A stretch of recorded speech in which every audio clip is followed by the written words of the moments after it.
잔소리도 젠틀하게, 답변도 젠틀하게, 젠틀 소리입니다.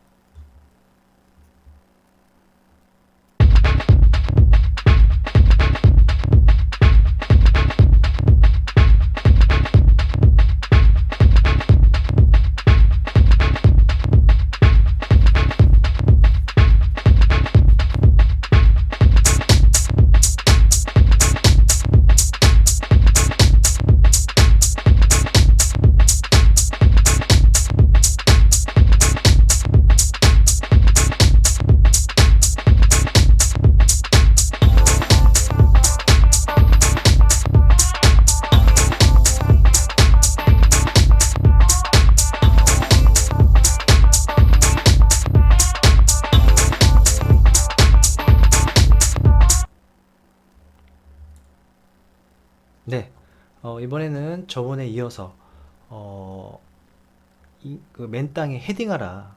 네, 축구에 관련된 얘기가 아닙니다. 네, 축구가 아니고요. 네, 여러분이 문제를 풀 때 문제를 푸는 방법을 따라 보고 나서 풀지 말고 새로운 유형이 일어나더라도 자기가 직접 한번 푸는 걸 도전해 보라. 그런 얘기입니다. 혹시나 1편 영상을 안 보셨으면 바로 여기 보이시죠?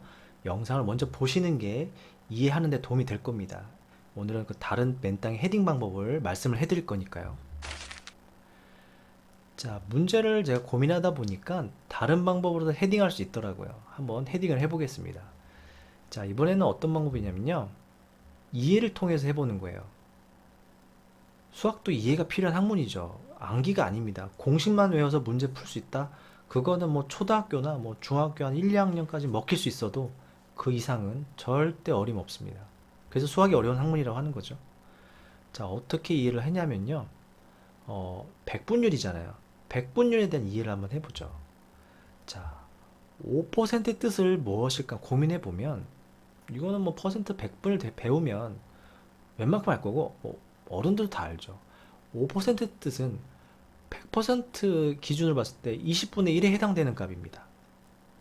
즉 100을 나누기 20으로 나누면 그 20조각 중에 20조각 중에 한 조각이 바로 5만큼에 해당되는 값이다. 이런 뜻입니다. 5%의 뜻이죠. 그렇죠?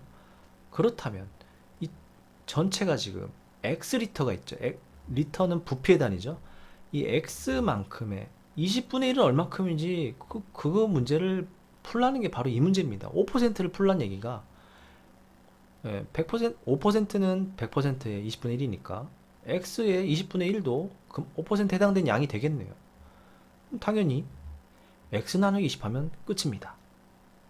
나눗셈을 곱셈으로 바꾸면요. 곱하기 20분의 1이죠. 참고로 자연수에는 분모의 1이 생략되어 있습니다. 1분의 20은 20과 같으니까 분모 1을 없앤 거다 생각하시면 되고 1분의 20을 뒤집으면 20분의 1이 되죠. 초등학교 때 배우지 않는데 그냥 말씀을 드리는 겁니다.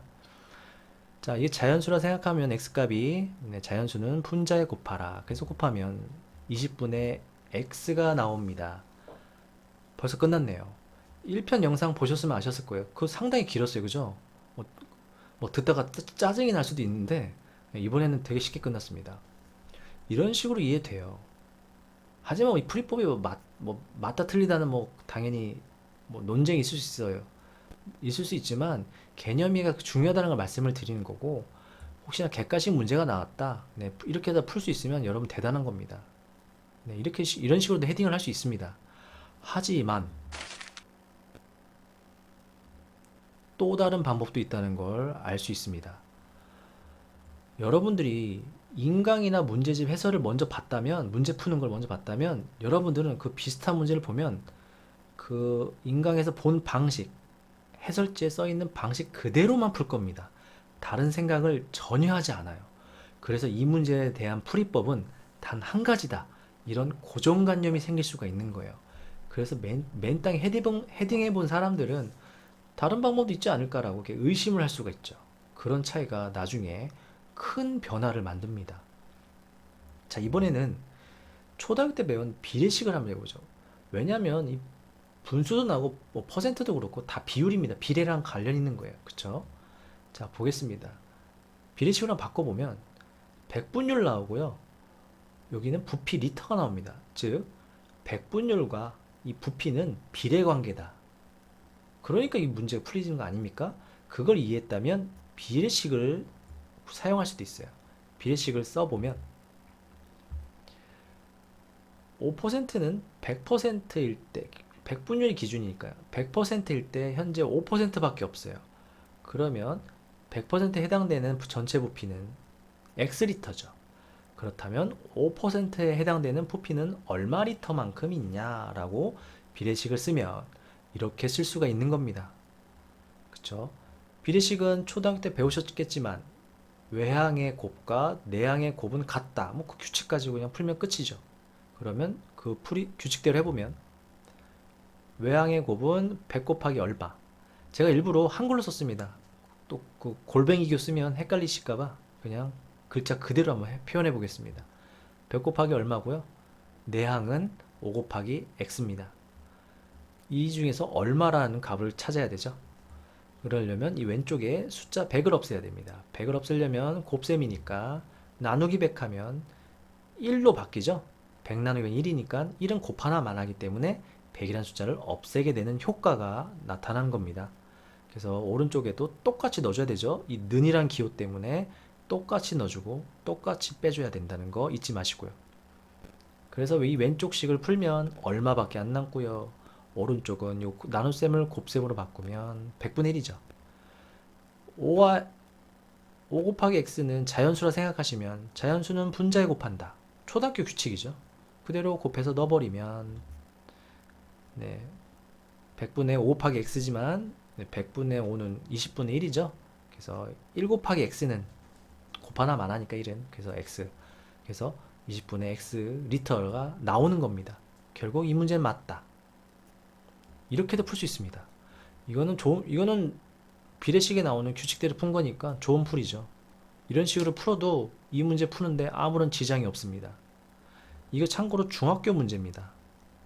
네, 중학교 문제인데 초등학교 방식으로 다 풀 수 있다는 거. 맨땅에 헤딩이 가능하다는 걸 보여드리는 거예요. 뭐 다 가능하진 않을 수도 있죠. 그쵸? 가능하다 생각되시면 도전해보는 거 어렵지 않아요. 그런데 말이죠. 그런데 말입니다. 지금까지 했던 방법도 안 떠오른다. 이게 만약 지금 현재 시험을 여러분이 봐야 되는데 이 문제가 나왔다. 풀긴 풀어야죠. 찍어선 틀릴 확률이 높으니까. 아, 정말 이도저도 안 풀릴 때는 이런 방법으로 헤딩을 하기도 합니다. 참고로 이 방법은 제가 어릴 때 제가 공부를 그렇게 썩 잘하지 못했어요. 그래서 어릴 때 이 방법 써봤습니다. 시험 때. 근데 제가 여기 보시면 아시겠지만 정말 비추합니다. 추천해드리지 않는 방법이에요. 학원에서 만약 학교에서 이렇게 풀었다면 선생님들이 혼낼 거예요. 야, 이건 뭐야? 푼 게 아니고 찍은 거 아니야? 이런 식으로 말씀하실 수도 있지만 이런 방식으로 헤딩해 본 적도 있다는 걸 말씀드리는 거예요. 즉 무슨 방식이냐? 이 x란 숫자에 x란 문자죠. 문자가 헷갈리면 아무 숫자나 넣어서 맞는지 그냥 대충 보는 거예요. 한번 해보죠. 이게 되나 안 되나? 그냥 백분율에 관련된 거니까 그냥 숫자 x 대신 숫자 100을 넣어서 한 문제를 다시 보겠습니다. x리터의 5%를 숫자를 100으로 바꾸면 100리터의 5%를 물어보는 거예요. 그렇죠? 요까지만 보고 숫자를 넣어서 바꿔봤습니다. 이렇게 숫자를 바꾸는 순간 눈에 확 보입니다. 아, 이거 20분의 1 하냐? 그러면 100 나누기 20 하면 5리터가 나옵니다. 100리터 5%는 5리터예요. 그렇죠? 그런데 자, 이 문제 보시면 저희가 지금 x에다가 무작정 100을 넣었죠. 여기도 x가 있으니까 여기다 100 넣으면 되는 거예요. 그냥 100 넣었으니까 100 내는 거지 뭐. 그래서 진짜 문제 100을 넣으면 100리터의 5%는 20분의 x가 아니고 20분의 100리터다. 자, 20분의 100 몇이죠? 5죠? 아까 계산해서 맞잖아요. 5리터 맞잖아요. 그래서 이 문제는 맞다. 이렇게 푼 적도 있다는 거예요. 그런데 이 문제를 보고 와, 나도 이렇게 풀어야지 이렇게 생각하시면 안 됩니다. 이 문제는 정말 추천하지 않는 방법. 이건 억지. 정말 찍어서 맞은 거예요. 제가 추천하지 않습니다. 분명히 말씀드렸어요. 근데 앞에 방식은 해볼만 합니다. 문제를 이리저리 풀어보는 습관이 정말 중요하다는 거예요. 이렇게 해서 제가 맨땅에 헤딩하는 방식을 수학 문제를 예시로 들어서 말씀을 드렸어요. 맨땅에 헤딩한다는 거. 문제를 처음 본 문제 스타일을 자기가 도전해 본다. 전제 조건이 필요하죠. 기본 조건. 개념은 알고 있어야 되죠. 그죠? 개념은 알고 있대. 문제 풀어본 적은 없다. 그래도 도전할 수 있습니다. 꼭 인강에서 한번 풀어보는 걸, 풀어주는 걸 봐야지만 풀 수 있는 게 아니에요. 이게 혼자 문제 도전할 때는 정말 맨땅에 헤딩할 때처럼 머리가 아플 수도 있고요. 시간도 오래 걸릴 수 있고, 정말 하다가도 모르겠고, 짜증이 날 수도 있어요. 그만큼 어려운 과정입니다. 과정이 어려우면 나중에 결과가 좀 위대해지고 질이 좋아질 수가 있다는 거예요. 정말 이렇게 맨땅을 해서 막 도전했는데 안 된다. 그럴 때 인강이나 문제집, 해설지의 도움을 받아보세요. 받아보면 무슨 느낌이 드냐? 아, 이거였어? 아, 내가 아까 생각했었는데. 아, 생각하다 멈췄는데. 약간의 충격을 좀 받을 수가 있어요. 심한 충격은 아니더라도. 그런데 맨땅에 헤딩도 안 해보고 바로 인강 풀이 봤다든가 해설지를 보면 충격 안 받습니다. 이거네. 이거였구나. 하고 넘어갑니다. 그래서 기억이 안 나지만 약간의 고민을 해보고 맨땅에 헤딩을 해보고 해설지나 인강 봤을 때 약간 내가 이걸 왜 몰랐지? 아, 조금만 하면 풀 수 있었는데. 이런 신선한 충격이 뇌에 받으면 그 뇌에 받은 충격은 장기 기억으로 넘어갈 수 있는 확률이 높아져요. 즉 기억이 오래 남는 거예요. 여러분들이 영화나 영화를 볼 때나 여행을 갔을 때 기억에 남는 장면을 말해봐라 그러면, 여러분 예를 들어 영화를 1시간을 다 봤다. 1시간 내용의 영화가 다 생각나지 않아요. 그 중에서 제가 우리 뇌에 충격을 받았던 신선한 충격적인 내용, 어떤 뭐 영웅이 싸웠거나 뭐 화려했던 내용, 어떤 멋진 대사 장면, 그 뇌리에 남는다고 그러죠. 충격을 받았다는 거예요, 뇌가. 충격을 받아서 그게 기억이 오래 남아서 몇 년이 지나도 그 영화 딱 생각하면 그 한 장면이 떠오르지 전체 장면이 다 떠오르진 않아요. 여러분도 문제가 그럴 거예요. 맨땅에 헤딩해 본 사람들은 이런 충격을 좀 받았기 때문에 문제에 대한 풀이 그 방법이, 기억이 오래 남을 수 있다는 겁니다. 당연히 머리가 좋고 뭐 기억력이 좋으면 이렇게 안 해도 기억 오래 남을 겁니다. 그쵸? 해도 안 된다 하시는 분들은 이렇게 해보는 거 좋아요. 그리고 남녀노소, 어른도 이 방법 쓰면 좋죠. 무슨 일 할 때 맨땅에 헤딩해 보세요. 그냥 한 번쯤 해보세요. 한 번쯤. 한 번도 안 해보고 안 되냐고 포기하는 거는 정말, 그거는 우리 아이들한테 할 때도 좀 부끄럽지 않나요? 저도 그럴 때 솔직히 있지만, 저도 도전하려고 노력은 한다는 얘기죠. 여러분들도 그러나 도전 정신, 맨땅에 헤딩해보는 정신, 너무 피가 막 철철철 나도록 하면 안 되고요. 그쵸? 약간의 과정, 이런 좀 깊고 조금 이렇게 오래된 과정을 좀 겪으셨으면 좋겠습니다. 공부를 크기로, 양으로만 키우지 마시고 가끔은 갈고 닦아서 예쁜 보석을 만드는 그런 과정을 겪으셨으면 좋겠습니다. 땅에서 캔 그 다이아몬드 원석이 크다고 그냥 비싼 게 아닙니다. 깎으면 더 비싸집니다. 잘 갈고 닦으면 말이죠. 여러분도 그런 기회를 한 번씩 가지셨으면 좋겠습니다. 이상으로 마치겠습니다.